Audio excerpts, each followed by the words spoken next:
The Vancouver Canucks pushed to the bitter end, but came up a goal short in a 4-3 loss to Montreal. We're breaking it down.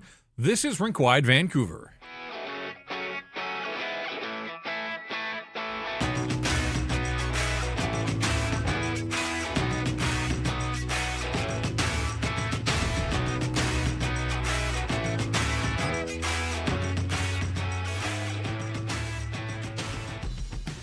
And we welcome you inside the Pacific Toyota Dealers studios on a Saturday night. Jeff Patterson along with Patrick Johnson of Post Media, and a regular here and on other Nation Network shows. Visit Shop Toyota or visit your local Pacific Toyota dealer today. Rink-Wide brought to you in part by Bet365. Entertaining night, the early start down at Rogers Arena. The Canucks and the Habs, a couple of Canadian teams going at it. And no quit in the Vancouver Canucks, PJ, but no victory for the Canucks either. No, and, ironically, a great start. Yes. Great start. We hadn't seen a lot of those. We've been talking about, every year we talk about this, their struggle with starts. But, great start. And through two, really. I mean, when I left the building, I was like, this team's, this has been their best game of the year. With maybe the only other first period that was better was in Washington last weekend. But, this team had been playing well, controlling the play well, and just all came apart. Third period, 3 goals against. And it's unfortunate because it was Elias Pettersson's best night statistically, I think, to the eye test as well. That's the guy that's getting paid the big bucks, and you want to believe that he can swing games in the Vancouver Canucks' favor. He did his part. There were breakdowns elsewhere, and we'll certainly get to that. But to your point about the start, that first period was about as good as the Vancouver Canucks could have scripted, save for extending their 1-0 lead. Pettersson gets his second of the year off the rush. Pretty goal, maybe the prettiest one that they've scored all season. Starts in the neutral zone. Connor Garland draws a defender, drops it to Elias Pettersson. He attacks with speed. How about that? Filip Hronek with terrific play and nice vision. I like Jake DeBrusk sort of working as a distraction, cutting through the slot, and there was EP40 to deposit in the back of the net. What struck me on that goal was Garland, Hronek, DeBrusk, Pettersson all play a role.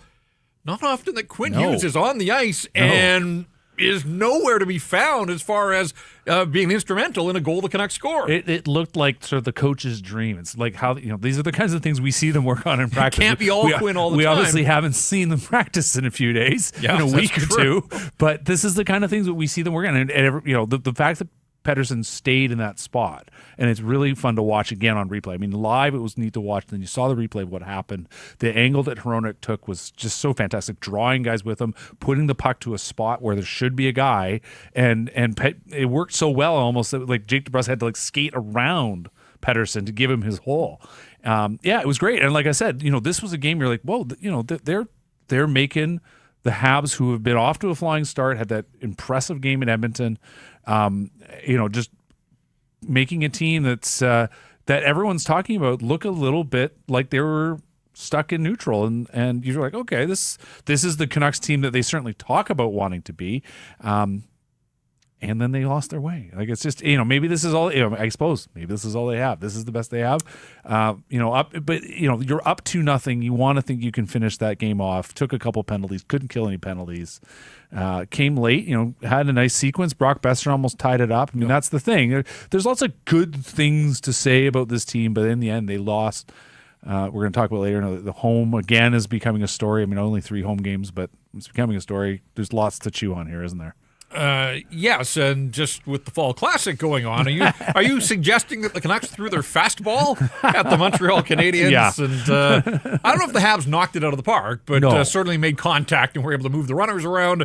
They end up scoring 3 times in that third period, and Canucks chipped away. They pulled the goalie with 4 minutes to go, so Adam Foote, we haven't seen him in that situation, having to pull the goalie a bunch. I guess they did in Nashville the other night, but aggressive. And probably the right call. And the Canucks scored early with the goalie pulled to make a game of it, and had 3.5 minutes still with the netminder out. Had their looks. The Besser one was the best of them, but there were a couple of others. Crazy scramble in front of the net. They got the puck to the net. They just couldn't get it in the net at the end, and ultimately it goes into the books as a second straight 1-goal loss, and now 3 straight losses after the 3 straight victories to start that road trip. So they are 4-5 on the season now, 1-2 at home. More on that, the home ice record. But at 4-5, quick turnaround. They get the Oilers in on Sunday.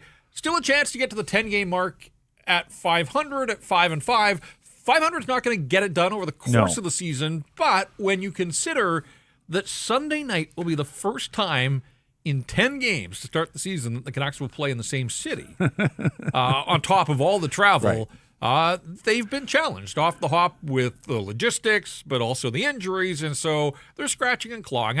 No issues with the effort in this hockey game, but you are reminded just how young and promising the Montreal Canadiens are when they can throw out Suzuki and Caulfield and Demidov and Hudson on defense, and even a second line that has come to life and provided them some offense and they get Matheson, a goal from the back end there. There's a lot to like in this Montreal Canadiens team. I was just going to say on the sort of that Canucks point, 31 shots. I mean, there was a lot they did well, especially against a team that, like you said, is playing very well. We can see the execution in the third period. The wild thing is, they come out of that second period and Montreal had outshot them. Montreal had 6 shots in the third period, Jeff. They got 3 goals, and they were so quick in the way they built all 3 goals. I mean, I'm not a huge fan of how Kevin Langton played the Mike Matheson goal, but nonetheless, this is a team that took its chances. Demidov, and we're going to talk about all year. We're not just going to talk about tonight. I mean, this guy's incredible. Yeah. But just the way they assembled themselves, made things work, moved the puck. I mean, that power play goal they scored, the Slavkovsky goal, the way they moved the puck, it just had the Canucks literally spinning. And that's the kind of difference you need. That's the difference making in moments. Canucks got a power play goal, but they couldn't kill off the first 2 power plays against. It's those little moments. Those always make the difference. We want you to be part of the program always, so we encourage your contributions, your questions, your comments, your concerns, you name it. Hit us up in the live chat and bring it with a super chat. Once again, our charity partner this season is the BC Mental Health Foundation, changing the face of mental health and addiction by supporting breakthroughs in care, public understanding, research, and knowledge exchange. And we'll get to it a little bit later here in the program, but we've totaled up the numbers from last year, all of your contributions to this show here, Rink-Wide, but also all the other shows under the Nation Network tent in Vancouver, Harrison Price and Canucks Convo. And thanks to you, we're making a healthy contribution to our charity partners. So thank you. Thank you. We've got a super chat. This one comes from, I don't know if it's Justice or, well, there's no T in there. Justice? Eustace? I'm not sure. But thank you anyhow. Sucks we lost and let the game walk away, but on the plus, Petey's confidence coming. And he got me hella fantasy points. Oh, now Jacob's telling me it is Justice that he just mistyped. So thanks, Justice. Elias Pettersson with his first multi-point game of the season. Gets 3 points, so it's a goal. It's the primary assist on the Garland goal late. He gets the second assist on the DeBrusk goal. And it is a shame, PJ, because the formula, especially with the injuries the Canucks are going through, is to get top-end production. Right. And so, it's been a slow start for Jake DeBrusk, but good to see him get his second of the season. The power play goal made it 2-0. You wanted to believe that was going to be a big swing point in the hockey game because it came moments after Josh Anderson breaks away shorthanded, hits the post, close call at one end, goal at the other. How often do we see that in hockey? A lot. And the Canucks were on the right end of that sequence. And so Pettersson and DeBrusk get you your goals. They both have 2 on the season. It's 2-0 Vancouver. It's all looking good. Hughes picks up a point. Garland gets his third. Those are the guys, and again, that they flush a result. The effort, fine. But when you've got your top end contributing the way that they did in this hockey game, you got to get something out of it, and they got nothing. I mean, I mentioned already the Besser chance right at the end where I just missed, but there was that Besser tip as well, similar to the Garland goal. I mean, Pettersson, you could see the confidence, and I mean, I've been saying this. We do these player ratings. We're doing player ratings every night at the province. And, one of the things that stood out about Pettersson is he's carrying the puck through the neutral zone, right? It's not just, the board battles have been there. It's good. The defensive play has been there. Some really smart, he made a great play on the PK in the third period. But it's the way he's feeling confident with the puck. He's making these moves. One of the things, Daniel Wagner and I were talking about this in the press box, he's been making these moves and then stopping. He didn't stop tonight. He kept his feet moving. And that's, ironically, other than the goal where he actually did stop his feet. But, he's been making stuff. He's been moving off where he is and creating space for himself and creating space for his line mates. It's great to see. Now, the other thing is now up to 7 points in 8 games. or 9 games. 9 games. We've been talking about, I mean, people kept asking me before the season, what do you need from Pettersson? I said, you need at the very least a goal per game or a point per game player, right? And he's getting there. And the results are coming. The progress has been better. Didn't start the season all that sort of excitingly well, but he started the season well enough. We're starting to see stuff. This was a big game, obviously not against a guy like McDavid. We'll see how things go tomorrow, but this was a guy that, the Canucks needed a big effort from, needed a big performance from, and they got it. Yeah. Prior to the game, 4 points in 8 games. That's not enough. Yeah. But it is funny, all of a sudden a 3-point night, and you get a lot closer to that point per game, and we'll see if he can build on it. Nice tip pass to Garland early in the game in Pittsburgh to open the scoring there. There have been some moments, but I was getting a little tired of talking about, there was a nice defensive play here or a nice read. There had to be a tangible takeaway. There was, and unfortunately it comes in a losing cause, which is going to lead us into our 3 stars. We've got a couple other super chats. We'll get to those in a moment, but our 3 stars here on Rink Wide, brought to you by Greta Bar. Great place to catch all the games, walking distance from the rink and the stadium, or if you're looking for a place to watch games on TV, Greta's got you covered there as well. All kinds of big screens for all the action, and there is a lot of action. We had 3 screens going with 3 different games in studio here. They got all the big screens. They got the street food menu. They've got game day specials. They've got weekly drink specials. All the arcade games as well add to the fun if you haven't already. Check it out. Greta Bar, the place to be. 50 West Cordova. Greta Bar, let the games begin. All right, 3 stars in the building. Ivan Demidov, Elias Pettersson, Juraj Slafkovsky, and look at there. It doesn't always happen that way, but clearly the star selectors in the building saw it the same way we did here on Rink Wide. First look at Ivan Demidov in person in Vancouver. I watched the game in studio, but you were at the rink for the first couple of periods, and then the cherry on top was the one-timer. Now, it does go off DPD, unfortunately, for Lankinen, but right in his wheelhouse, and he did not miss there. He gets the goal, it's the game winner, and 2 assists. His first career 3-point night, probably not his last 3-point night. This guy's the real deal. What an ad for the Montreal Canadiens. Does not need much space to do a whole lot. Oh, the pass to Suzuki on the power play, the fake, and then just slides it right across the vision there. Gets the assist on the Slafkovsky power play goal as well. So he was dealing. Ivan Demidov looks to be the real deal, and just adding to that collection of terrific young talent. There's Petey. We've talked about him an awful lot. Nice night at the office. Let's hope that there's more where that came from. And there's Slafkovsky, who gets the goal and an assist, and he's the 3rd star because his goal, 1 minute and 50 seconds into the 3rd period, that really got the Montreal Canadiens comeback going. Aatu Räty takes a penalty at the 20-minute mark of the 2nd. The Canucks were under some pressure. I think he got his stick tied up with Brendan Gallagher. Räty to the box, and so the Canucks came close. 10 seconds left in the penalty. They couldn't kill it off entirely, and there was Slafkovsky parked off to the side of the net. Puck slides to him. And again, Demidov with the play. It's not a rebound. That's a nice play by Demidov, showing the vision to kick it out to the side. Marcus Pettersson getting spun around there as we watch the replay. And so Slafkovsky's a massive man. He's a big body, hard to move, hard to handle, and has the touch. Almost like he went first overall in his draft year.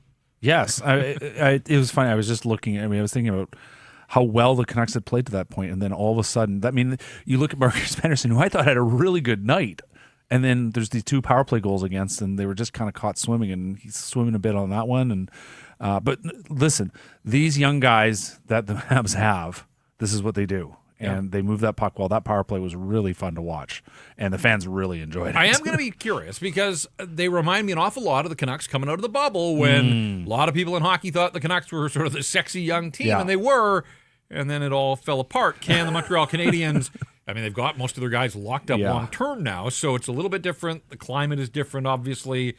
The world is a different place than it was coming out of the bubble, and they look to be the real deal. So we'll see how it goes from here for the Montreal Canadiens, but there's a ton of promise there. So there you go, 3 stars in the rink and on Rink Wide are Demidov, Pettersson, and Slafkovsky. All right, a couple of super chats are going to lead us into our next sort of train of thought here, and that is, do the Canucks have a goaltending issue? And obviously, they've got a guy that he can't play every game, and he'll play tomorrow night. But on the nights that Thatcher Demko can't play, This one's from someone, and that's apparently that's all we're going. Got to give us a little more than someone, but someone's bringing the heat here. Yeah. Says, I thought that was their best game, but a brutal performance by Lanks. He was way out of position and foundering out there. And then Jeezy comes with a similar one. Demko in Vezina form early, and we're still 50-50 rotating. Wouldn't you want to ride the guy that can single-handedly win games for you when your team is full of injuries? Adam Foote masterclass. Adam Foote explained it in detail before the game. And with the early start time, the fact that they got in late from Nashville at the end of the trip, back-to-back games, I almost think they sort of back-end loaded this whole week and knew that they wanted Demko against the Oilers, and then from there, lay out your goaltending. So Demko was never going to play back-to-back. No. And shouldn't. With his injury history, even 2 games at home, like, you've got to get him his rest. Otherwise, you defeat the entire purpose of having Thatcher Demko and getting him back to his Vezina form. Yeah. And so Kevin Lankinen got lit up in Pittsburgh, got lit up by the St. Louis Blues, and gives up 4 here tonight, including 3 in the third period. As you said, 3 on 6 shots in the third. Great screen by Newhook on the Matheson goal, but still, like, that's where a goalie's got to be able to read the shooter and just find a way to get a piece of equipment on the puck.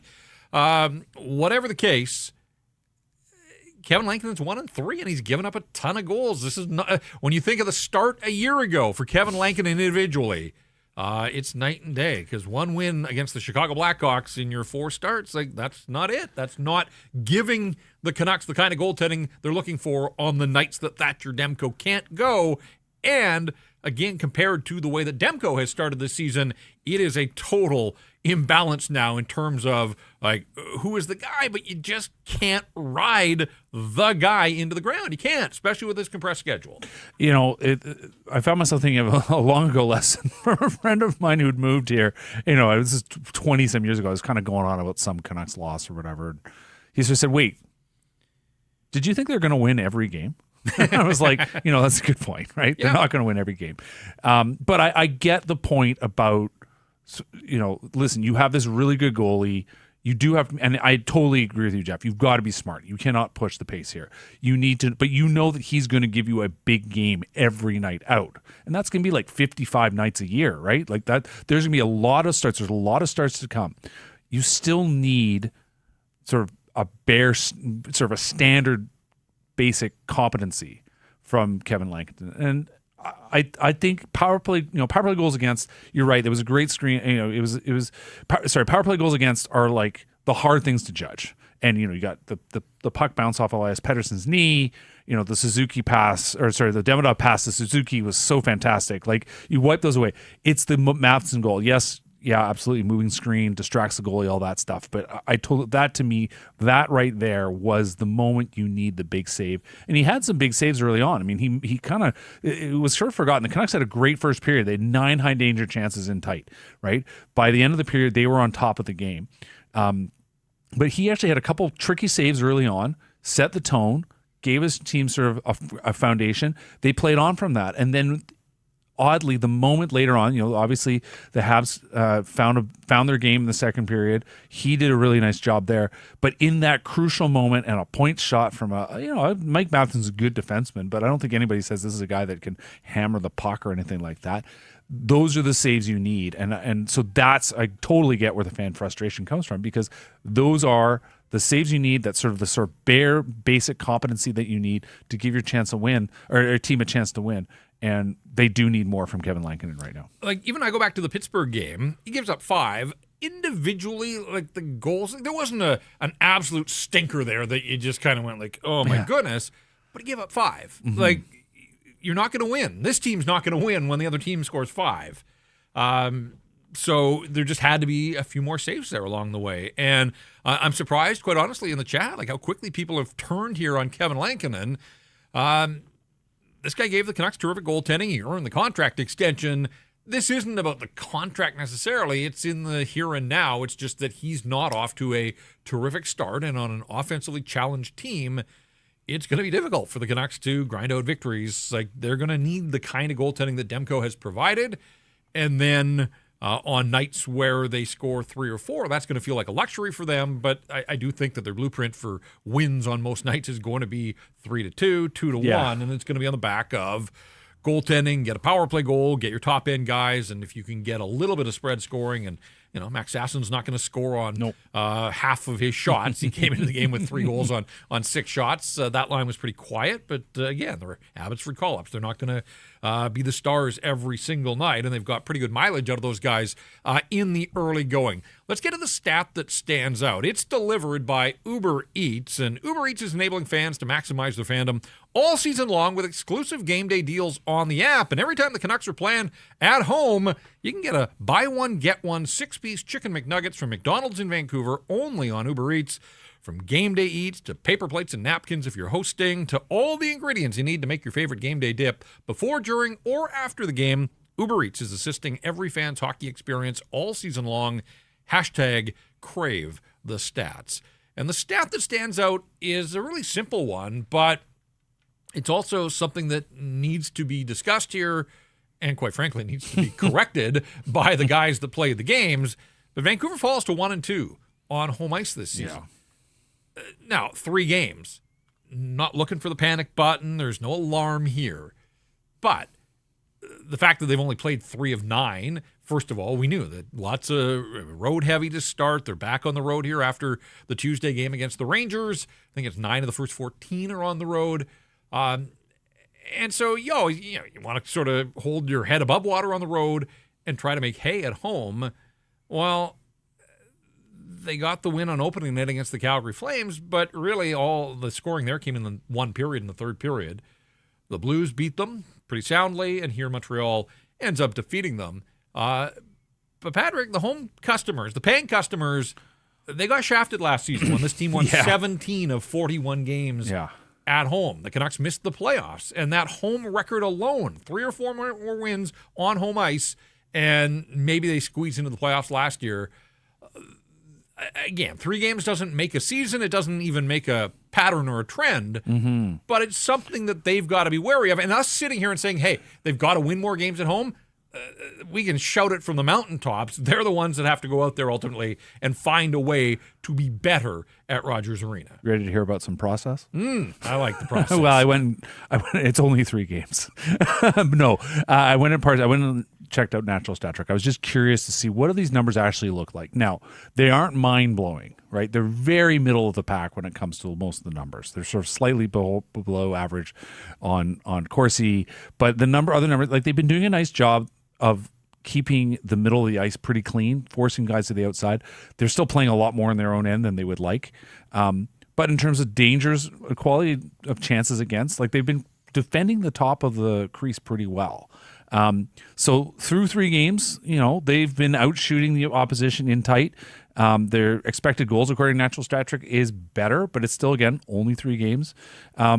But I would say that there's stuff there. They need to keep at it, and we'll see, because in the end it comes down to a talent question, because we're seeing good stuff. I thought we saw good stuff from the Pettersson line tonight. Obviously Pettersson having his game, but I thought Garland and DeBrusk were good as well.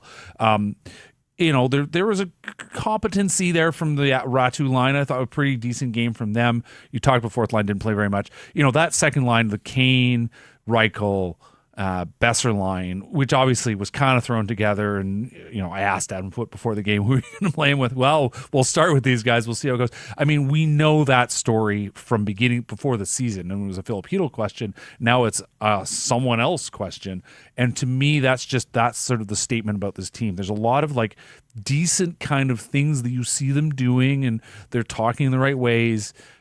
But it becomes, I think, a talent question. And to win on home ice, they do need to bear down a little bit. They're going to have to find things that are beyond their best guys. I mean, that first win of the season, a lot of us talked about the fact that, I wrote about it, was that the great thing about that win was that it didn't involve Quinn Hughes, right? Yep. Now, we're talking a lot about Quinn Hughes and sort of how his season's going, and that's a topic for, every night, I think. It's great for a night that it didn't involve Quinn Hughes, but when you get to the 9-game mark and it hasn't involved Quinn Hughes a lot. Yeah. And you dictate the matchups at home, obviously, and you want to believe that the home crowd can give you that boost and the energy.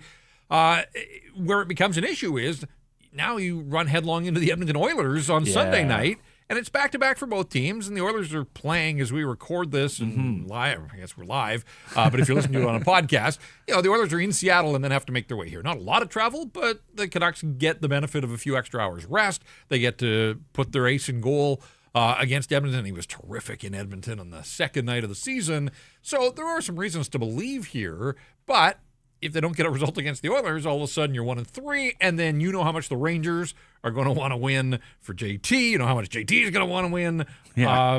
And then they're back out on the road again here. So it can start to slip away pretty quickly, but we're not going to get ahead of ourselves. Just wanted to point out that last year was not a good year on home ice, and this year is off to they've kind of stumbled out of the gate now with just the stumbled is a really good home word. games. Yeah. You brought up Lukas Reichel, and we barely touched on him, but of course we have to talk about him, and so let's sort of dig under the hood a little bit. Lukas Reichel plays 15 minutes and 45 seconds. It's just a single shot on goal. We were told that he struggled in the faceoff circle, not a natural center, at least hasn't played a ton of center in the National Hockey League, and I think part of the reason is doesn't win many faceoffs. Well, as advertised, just 2 and 8, so 2 of 10 faceoffs. Faceoffs a problem for the Canucks right now. They don't really have anybody outside of Aatu Räty, and that's again a part of a different discussion. But it's forcing them to use Räty in situations that they probably don't want to, late in the game and penalty kill and those types of things. And if he doesn't win the faceoff, then he's got to be able to play. And it hasn't been an electric start to the season for him. But we're talking about Reichel. Flies in from Chicago earlier in the day, so what a whirlwind for him. But he's a hockey player, and he wants to do right by his new team. They traded for him. They wanted to plug him in. He knows that they're short-staffed here. I'm curious, again, you got your eyeballs on him in person for the first couple of periods. Yeah. I remember a game last year against the Canucks. I was blown away by how fast he was that night and can be, and that's sort of his calling card here. Did you see his speed, his skating ability in open ice? He's a really graceful skater. He was really, especially early on, there were a couple zone entries where, there was one, he carried the puck into the zone, and actually, it was kind of a half break, and it maybe wouldn't have been the best shot, but you're kind of I think I wanted you to shoot there, because he kind of forced a cross-ice pass. I think it was actually Connor Garland had just come on for Brock Besser, a bit of a broken line change. But, there were some moments there with the puck where you're like, okay, I get it. This was something that Petr Alvin talked about when we talked to him on Friday. He, said, listen, we know this guy can skate. I've been watching this guy a long time. And certainly you can see why he's scored at every other level. The hands are there. The wheels are there. So is there a confidence question? It's about processing the game. That's been the criticism of him. And can he really think the game at this level? We'll see. We'll certainly see. The sort of first look, there was last two goals against were with him on the ice and his line mates. And, I'm not going to blame him for everything. The Matheson goal, I think he could have probably tried to find a play. It was a broken play behind him as he was turning. Of course, you're trying to figure out where you're supposed to be, who else is out there. I appreciated certainly the early stages of what he shows, and you're like, okay, I can see it. Now what else can he do? Can he actually grow into the player that I think every pro scout, the potential would see? They can say, you can see what the tools are. Can he put it all together? Canucks came into this game dead last in the National Hockey League, winning 42% of the faceoffs. They won 38% in this game, so that number is going down. And again, for the most part, faceoffs in the neutral zone don't really matter, but there are situational faceoffs, and it is coming back to hurt the Canucks, and it just doesn't look like Lukas Reichel is going to be part of the solution on that front. He may add some offense, he may increase team speed, but certainly not looking to him to be a savior. It's a question, can he just kind of hold his own? And 20% in the faceoff circle on I give him a total pass. Yeah. When this day started in Chicago, and here he is playing a few hours later. So it's a tough weekend, obviously. There's no let up, but I'm sure he'll sleep well these next couple of nights, and by Monday probably will be gasping for breath. Yeah. And I think Monday will be a team day off after back-to-back games here on the weekend, and then, of course, the Rangers in to wrap up the homestand on Tuesday night. That's just relentless schedule. It really is. Getting a rest. They fly again. They're away on the road. Just goes They're on. Back in Nashville a week from now. At the end of they're getting their 2 Nashville visits over right there. It happens sometimes, I guess. This segment of Rink Wide is presented by your Pacific Toyota dealers And the Toyota Prius plug-in hybrid, it's a no-compromise approach to electric vehicles that offers the best of both worlds. You can drive up to 72 kilometers on battery alone, and that's enough to get you from downtown to the rink to the grocery store and then home to recharge. Seamlessly transitions from electric mode to the gas engine for a combined range 962 kilometers, and there's no sacrifices when it comes to horsepower or style with its sleek, low, and wide exterior and sophisticated interior, and it's loaded with tech that's actually easy to use. You can charge at home or at one of over 2,000 public charging stations in British Columbia alone. And right now, you can lease a 2025 Prius plug-in hybrid SE from $99 weekly at 3.49% APR for 64 months with $3,600 down, and it includes a $3,000 discount. Visit shoptoyota.ca or your local Pacific Toyota dealer today. All right, we've got to run through the lineup here. Lots of talking points to come out of a 4-3 loss to the Montreal Canadiens and the quick turnaround. One name that we haven't talked a lot about, in passing there, you mentioned that he was on the line with Reichel and Brock Besser, but 9 games in. Yeah. And Evander Kane still looking for his first goal as a Vancouver Canuck. On top of that, you want him to be a physical presence, but in a 2-2 tie, and the Canucks had just given up a pair of power play goals, an ill-advised, needless cross-check on Cole Caulfield. Caulfield goes down easily, but he's a young star in this league. And again, I just think better decision from Evander Kane in that situation. He didn't like the call. Camera was right there in his face in the corner. But you just can't do that. You can't do that at the best of times, but in a tie game where your power play's taking on some water, just need to see a little more hockey savvy from a veteran. Yeah, it's one of those ones where you're like, Evander, we know you're strong. Like, you know you're strong. Of course, a shorter player like that who's turning off balance. I mean, you push him because you know that you can knock him off balance. So I suppose this is the story of where he is, the player he's always been, is that's kind of how his influence plays. To me, it's he did have some. I mean, how many shots was it in the end here, Jeff? 4 shots, 5 shots? I mean, he actually was on the puck quite a bit. Yeah, 4 shots on 7 attempts. He had the puck, he was seeking the puck out, but none of the shots were that convincing. There's not even sort of a heaviness to his wrist shot. He's getting there. In many ways, maybe this was his sort of most sort of notable game of the year. But still, that says something too. Yeah, right? like he's, there's been nights, I've had a couple, like I said, doing the player grade. So I think about what was your influence, and I've mostly appreciated when sort of his efforts at physicality. Absolutely, he's a player that kind of thing is not something the Canucks really had. But there's many dimensions to the game, and one of them is scoring goals, and one of them is not taking penalties 200 feet from your own goal, and he's not on the first power play unit. He's now playing with he's playing with the guy that is maybe a center, maybe not. Yeah. And we know Adam Foote has looked to him to be a veteran presence on this team, and he has been a presence. But at a certain point, you need some effectiveness, and to date, he has not been that effective. No goals. Doesn't score against his former team, one of his former teams tomorrow, Yeah. then it's going to be 10 games and no goals. And that's not to say that he's going to go the whole season without scoring, but you can't get a bunch without the first one. And he's getting tons of ice time. He is getting a ton of ice time. You can say all you want about he's not playing with Pettersson. He has, Heedle's gone, he hasn't had much of a center. He's getting 20 minutes a night. He's getting lots of ice time. Yeah. His coach is putting him out there to be a difference maker. And he's not lagging behind the play. Nope. He's not looking lost. He's just not getting all that much done. And that's a tough thing. Adam Foote at the podium after the game talking about Elias Pettersson said he played great. Was matched up against the top line. He was feeling it. I thought he did a lot of great things. He was physical. He was everywhere, all over the ice. I liked his game. So Coach saw it much as we did as well. And I'm just curious to see, what does this do for Elias Pettersson? Does this give him a boost of confidence? Does he need a boost of confidence? Is it a reminder that, hey, I can impact hockey games and make some things happen offensively, so won't have to wait too long. Obviously, the challenge, he tries to match up against McDavid or Draisaitl or both of them. We'll see what happens, but Elias Pettersson coming off his finest performance of the season, so that is a good sign for the Vancouver Canucks. I thought Jake DeBrusk was noticeable as well. He scored on the power play, puts himself in the right spot. Hughes' shot essentially hits his stick, but he put himself in the right spot. So 2 power play goals for Jake DeBrusk. Half his goals last year were on the man advantage, so he's back to doing that.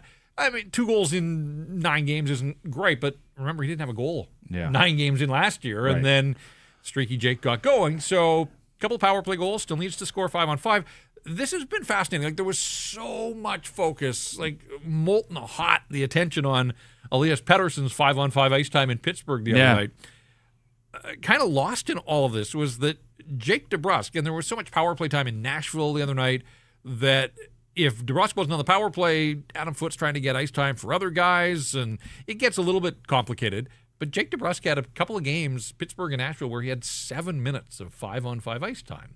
This is your leading goal scorer from a year ago. So everybody up in arms about Elias Pettersson. Well, Jake DeBrusk wasn't playing much. Yeah. It's just wild how it swings, though. I thought he was going in this hockey game. You heard the coach talk about Pettersson, sort of the proxy for that line. Yeah. But Jake DeBrusk ends up playing 16 minutes and 42 seconds at 5-on-5, 19 minutes on the night, and he had 4 shots on 8 attempts. Yeah. So he's had a slow start. Just noticing him, he can be better. I thought this was a step in the right direction. Yeah, it's funny. I think I said to you right before the Garland goal, I said, certainly finding chemistry with DeBrusk. I'm not sure and finding chemistry with Petey, but he did. And I would say that line on the whole, lots of each had their own way of finding things. DeBrusk is a funny player because when I talked to him before the season, I wrote a story about sort of him trying out different sticks. He said to me, listen, last year I didn't feel like I forechecked very well, and that's supposed to be my game. And I'm really focused. And so I've been sort of every night, how's DeBrusk forechecking? And you can see he does take smart angles. And with a guy like Garland, who we know is a very smart forechecker, and certainly 2 years ago had all that success with Dakota Joshua. Now, DeBrusk is a different player from Dakota Joshua, but certainly as a similarly smart forechecker. You can see there's bits coming together as they start to understand themselves a little bit better, and certainly as they start seeing how Pettersson fits with them. If that's a line that, it certainly has promise as a line that should work well. And it's been bizarre, the DeBrusk experience. This was one of those nights where like Adam Foote was like absolutely going to ride his top line, and his top line was going. He's obviously taken a different approach, and we're still learning sort of his rhythms. We got so used to Rick Tocchet talking about early game rhythms and things like that. This was a line that was going well from the beginning and showed well. And I totally agree. Great game from Jake DeBrusk, and really nice goal. The angle, just the patience he did in finding his way into that spot, it was just absolutely perfect. I am curious though, with back-to-backs, can you run those guys 20 minutes again on consecutive nights? He may have to. We'll find out when the Canucks host the Oilers. 7:00 start. None of this 4:00 stuff. It is funny though, the 4:00 starts. The Canucks have owned the Toronto Maple Leafs in that 4:00 start. Not the same. Montreal getting the 4:00 time slot, the early game on Hockey Night in Canada. It's time for our Bet365 line of the night. San Jose Sharks are in Minnesota on Sunday afternoon. Mini is kind of hard to figure out right now. Sharks had the big win against the Rangers. Then they lost to New Jersey. They've been off since Friday. Minnesota lost at home to Utah. So it's back-to-back for the Wild. Yeah, maybe they're angry, but they're also beatable. I think the Sharks can pounce on a tired Minnesota team. You can get San Jose at plus 185 on the money line. So there you go, Bet365, whatever your bet, never ordinary at Bet365. Download the app, get in on the game, use code NATION to get you started. And a reminder, you must be 19 years of age or older. Please play responsibly. Elias Pettersson played responsibly, had a goal and 2 assists, a 3-point night for PD, our second star here on Rinkwide. Here he is after the game to the assembled media at Rogers Arena. Yeah, I think we started good. Second period was pretty good. I think that's 5-7. I think they got some momentum, and in the third, they got some bounces, but we gotta do a better third when we play with the lead. You proud of the way you guys pushed once you got behind to try and get back into it? Yeah, it's hard to be proud when you stand here losing the game, but the effort's there, but we just gotta tighten up some spaces.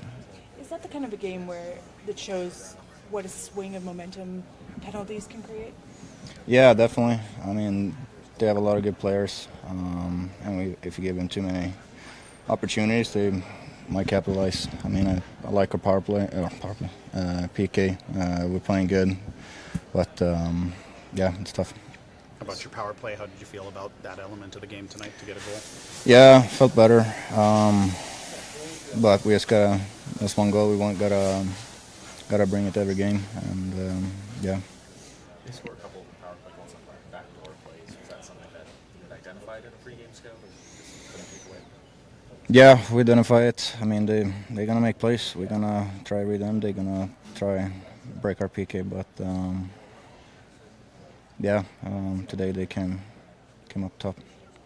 Personal level, do you feel like your individual performance?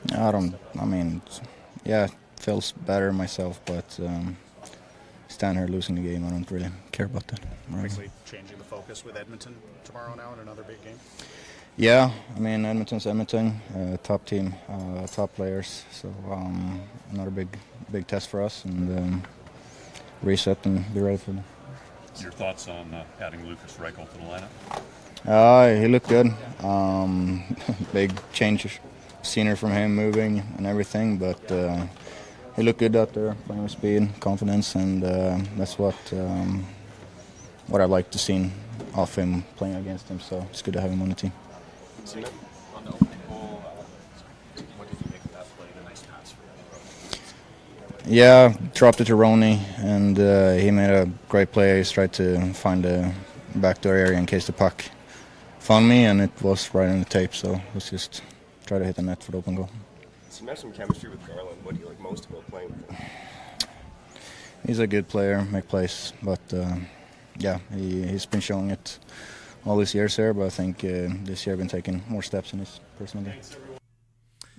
All right, there you go, Elias Pettersson. Wide-ranging questions to the Canucks forward, who, said it felt good, produced, but not in a loss. So wasn't trying to take any glory out of a 3-point performance in on all 3 of the Canuck goals, and knows that they just got to find a way to tidy some things up there. Was asked about Reichel, asked about Garland, and on it went.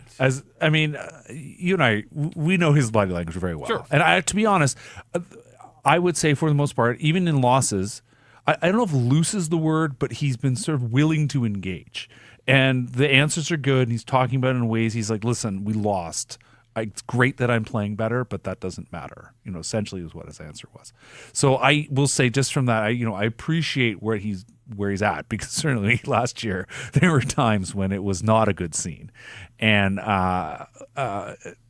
acknowledging that, listen, the goal is great. I'm happy the goal happened, but we lost. I liked Reichel's play. I saw what I like to see. He's a guy that he knows he's going to get asked lots of questions. Yep. And as we know, he does a lot better at answering questions when certainly he's playing well, and obviously when the team's playing well as well. So, yeah, we'll see how things go tomorrow. But, that player, if they had won that game, that was one of the kind of moments where I thought it was a nice interview, would be even better scrum. No. He showed some patience there. We've both been in scrums of his where patience has been in short supply. And so, as you said, willing to engage, I think is probably the best way. Ultimately, he was engaged on the ice, but his team comes up a goal short. So we'll see what they look like against the Edmonton Oilers, who are in Seattle tonight. And just of note is that Stuart Skinner getting the start against the Kraken, which I would think would mean that Calvin Pickard would be the guy the Canucks see. They saw Pickard on their first road game when Edmonton outshot the Canucks 45-15 and skated circles, and Thatcher Demko was hands down the best player on the ice. So the fact that they're getting Pickard doesn't mean, there's some people that maybe think that Pickard gives the Oilers a better chance, although Stuart Skinner's off to a much better start by his own standards. But the Oilers kind of been limping along here. They were 4-3-1 going into this game in Seattle, but they had won their last couple in Ottawa and at home to Montreal the other day. Connor McDavid, just the one goal as we sit here right now. He does have 11 points. The Nuge with 9 points, off to a nice start, and a somewhat sluggish start for Leon Draisaitl. Has 7 points in 8 games. 5 of them are goals. Of course, on any night that can change in a hurry. Maybe the biggest surprise, Evan Bouchard has just 2 points. All that talk about Team Canada, Yeah. that, he's got to be both assists. He's got to be a two-way guy, and the points. And the power play's been good. It came into the game at 28%, but Bouchard just he'll get his as we go. So they've kind of, by their standards, and when you go to back-to-back Stanley Cups, too, the sense of urgency in October isn't ultimately. I think they've learned a few things, but what? Although, no, I was going to wait for your they had the slow start 2 years ago that cost Jay Woodcroft his job. Yeah. Well, they know that you don't want to fall behind the 8 ball, and they're not. I mean, they're 4-3-1, so it's an okay start, but they'll get better, and on any given night, McDavid and Draisaitl can just take over hockey games. So Thatcher Demko he'll be tested, without a doubt, but the way he's going, I'm sure he thinks he'll be up to the challenge, too, and I'm looking forward to that. What I was actually thinking of was a conversation I had with Curtis Lazar in the press box in preseason, because he was, of course, he's now a Edmonton Oiler. Mm-hmm. And I said, so what's it like? And he goes, oh, man. He basically was like our first captain's skate before training camp. He shows up, and he goes, Connor is just something else. Even in that, he was just like, let's go, guys. We're going to win. We're going to do it. And, and then he just is skating, just driving everyone to the sort of standard he has. And you're like, you got to go. He was just like, I got it. This is amazing. We'll see how this goes. So. When I was out traveling before COVID, and I remember going to an Oilers practice in Edmonton. Yeah. And there were about 10 guys on the ice. And, when guys just kind of half-assing it with pucks, like, this is 5 minutes before practice officially begins. Right. And McDavid came like running down the tunnel like he'd been shot out of a cannon, hit the ice, and the rest of his teammates are going half speed. And he, it was wild. Just the visual, like he looked like he was, 3 times as fast as anybody else out on the ice. And like, we always hear Patrick Allvin and Rutherford talk about Sidney Crosby and practice habits and stuff. Yeah. But it was the same thing. Once Connor hit the ice, like there was no more messing around. Like guys absolutely pick up the pace there, and you're not going to catch him, obviously, but you could just see what his presence meant even to an Oiler practice. So, yeah, we're talking about practice here. You got to get in the practice of subscribing to our Rinkwide YouTube channel, and we thank those of you that have. And again, the Canucks haven't been home much, so we haven't had a chance to populate the site with a ton of activity and content from the rink, but we will as the season rolls along here. This condensed schedule, it really is going to cut into practice time. We've already seen that, and here, back-to-back games. Monday will be a day off, Tuesday, and then they fly on Wednesday, and then they're right back out on the road again. So it's just going to be a different year that way, and game day skates are going to take on a little bit more of a practice feel, and coaches will have to do more video work, I suppose. So anyways, they're all in the same boat. Every team's going to go through these stretches in their schedule that are hellish, and the Canucks just have to, or they find themselves in one right now, 4-5 on the season after the loss to the Montreal Canadiens. I mentioned it earlier, and we had a couple of super chats tonight, and I really do appreciate and keep them coming all season long, because even a little donation here and there adds up in a big way to the BC Mental Health Foundation. $1,779. We're making our donation this week from last season. So we've done all the totaling here. The numbers are in, and just a shade under $1,800. So thank you to everybody that pitched in and contributed with a super chat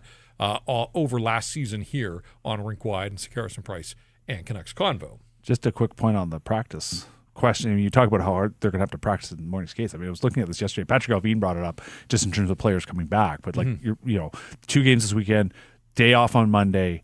Morning skate Tuesday, travel Wednesday. They're not doing a skate because they're going to St. Louis. Travel. They have a morning skate in St. Louis. Now they're scheduled to practice Friday in Nashville, but then Friday. Sorry, Minnesota. Yeah. They go to Nashville for Monday. But we don't know what the schedule is. But like they're probably surely not going to have. Maybe they'll have a practice on Sunday in Nashville. I don't know. I mean, there's a slightly earlier game on Saturday in Mini, but then they're Nashville Monday.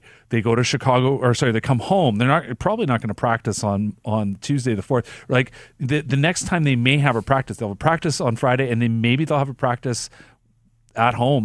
They've got a couple days there. They've got 2 days in a row, but consecutive days surely off, they're going to take a day off to get rest. Yeah. So in the next 2 weeks, the other point that 2 practices. Patrick Allvin made on that is that it makes it difficult for guys coming back from injury because most of these guys, they're creatures of habit. coaches like to see an injured guy get a full practice in before they insert them, but I think some of these veterans are just going to have to rely on their experience and hard morning skate, and like they don't necessarily like to do hard, and they're only 25-minute skates sometimes, but they're just going to have to go at it and do something in those moments. Between getting their feet under them and puck touches and all those types of things, that's just another sort of layer to the compressed schedule that when guys are healthy, and I don't think Canucks have to worry about that.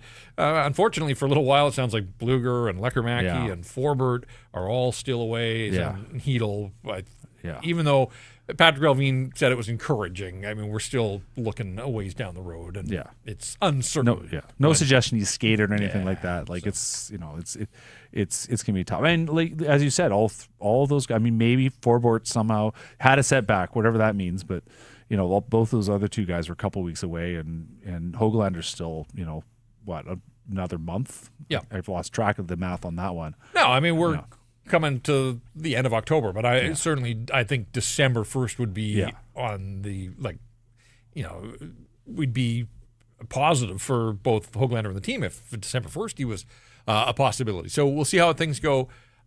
Just curious. I mean, Demko will play on Sunday against the Oilers.